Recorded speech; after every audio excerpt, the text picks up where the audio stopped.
Advanced Physiology for third semester medical students. Each step in the digestive system works in coordination to transform food into a form that can be used by the body for energy, growth, and maintenance. Physiology of the digestive system. The digestive system consists of the digestive tract and digestive glands that work together to break down food into smaller molecules so that they can be absorbed into the bloodstream and used by the body. The digestive tract includes the mouth, esophagus, stomach, small intestine, and large intestine. The digestive glands include the salivary glands, liver, pancreas, and gallbladder. 1. Digestion in the mouth. The process of digestion begins in the mouth, where food is mechanically and chemically digested. A. Mechanical digestion. Chewing. The teeth grind food into smaller particles, increasing the surface area for enzymatic digestion. The chewing motion also breaks down food, making it easier to swallow. Roll of the tongue. The tongue helps move food to the teeth and then swallows the food into a bolus, which is ready to be swallowed. B. Chemical digestion. Salivary amylase. The salivary glands produce amylase, which starts breaking down starch, complex carbohydrates, into maltose, a simpler sugar. Mucus. The mucus produced by the salivary glands moistens the food, facilitating its movement toward the throat. Relation to digestive physiology. Digestion in the mouth prepares food for further digestion by breaking down carbohydrates and facilitating the movement of food into the next part of the digestive tract. 2. The journey of food through the esophagus. After swallowing, food enters the esophagus through a process called peristalsis. A. Peristalsis. Peristalsis is the wave-like muscle movement that pushes the food bolus down the esophagus toward the stomach. This movement is automatic and controlled by the enteric nervous system, a part of the autonomic nervous system. B. Lower esophageal sphincter, less, after the food reaches the stomach. The lower esophageal sphincter, less, opens to allow food into the stomach and then closes again to prevent food and stomach acid from refluxing into the esophagus. Relation to digestive physiology. Peristalsis and the function of the less are essential to ensure that food moves smoothly into the stomach and to prevent disruptions such as acid reflux. 3. Digestion in the stomach. The stomach is the organ where food is further digested with the help of acid and enzymes. A. Mechanical digestion in the stomach. Peristaltic movements in the stomach also help mix food with gastric fluids, resulting in a mixture called chyme. B. Chemical digestion in the stomach. Hydrochloric acid, HCl.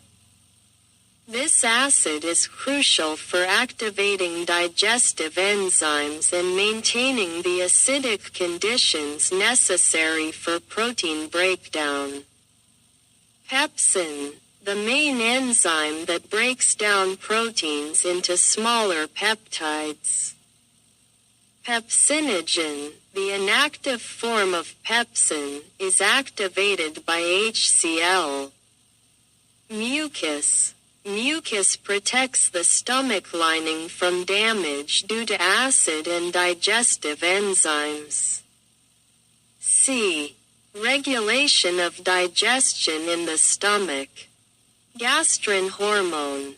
When food enters the stomach, stomach cells release gastrin, a hormone that stimulates the secretion of gastric acid and digestive enzymes. Pyloric sphincter. Regulates the flow of chyme from the stomach to the small intestine, ensuring that digestion occurs at the proper rate. Relation to digestive physiology. The stomach begins protein breakdown and prepares food for further digestion in the small intestine. Gastric acids and enzymes are essential for chemical digestion, while peristaltic movements mechanically break down food. 4. Digestion and absorption in the small intestine. The small intestine is the primary site for further digestion and nutrient absorption. A. Digestion in the small intestine. Pancreatic enzymes. The pancreas produces enzymes that break down carbohydrates, amylase proteins, trypsin, chymotrypsin, and fats, lipase. Bile. Produced by the liver and stored in the gallbladder.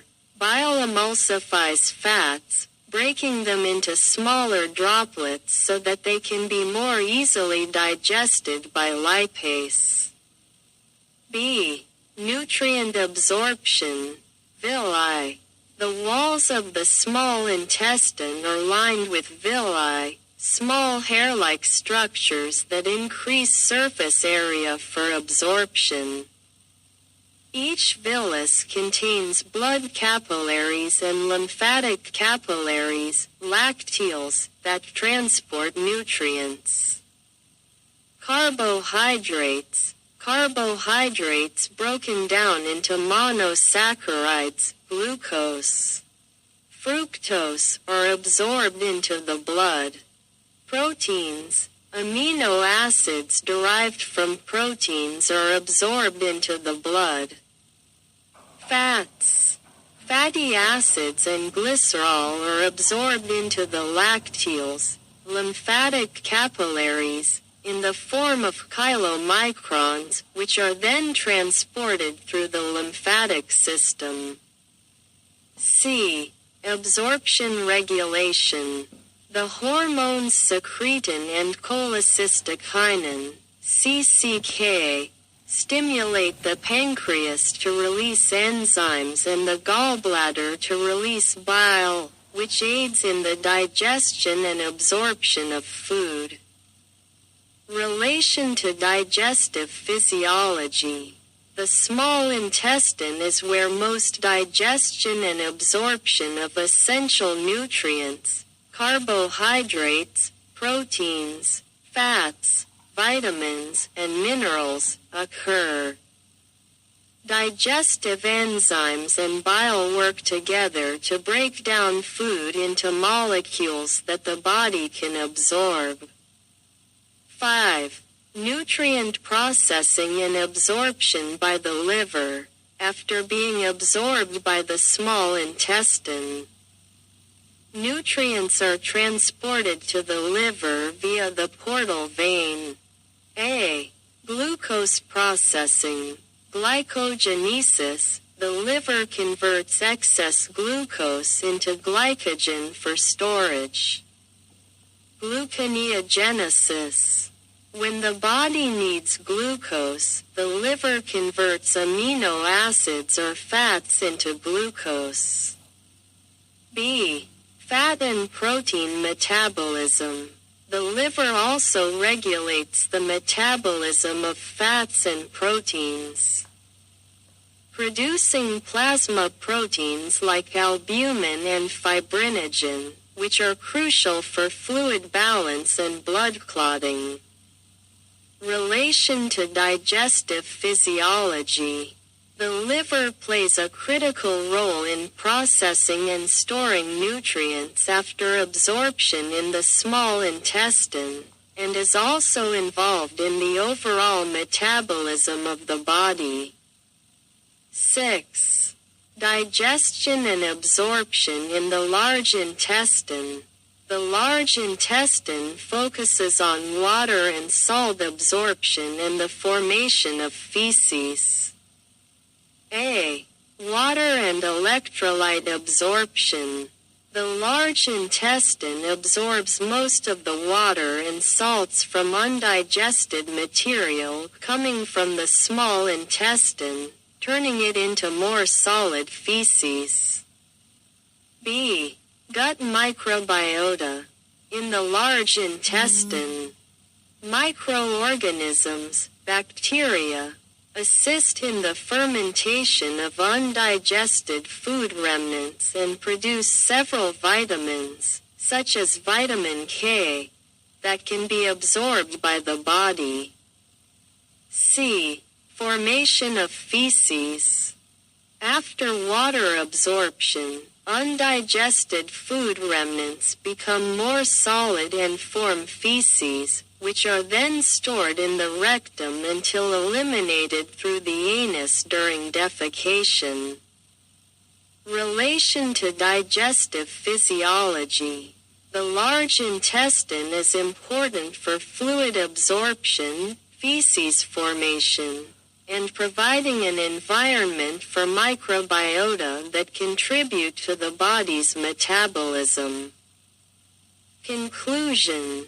The physiology of the digestive system involves interconnected stages, from food processing in the mouth, chemical breakdown in the stomach, digestion and nutrient absorption in the small intestine, to the processing and waste elimination in the large intestine.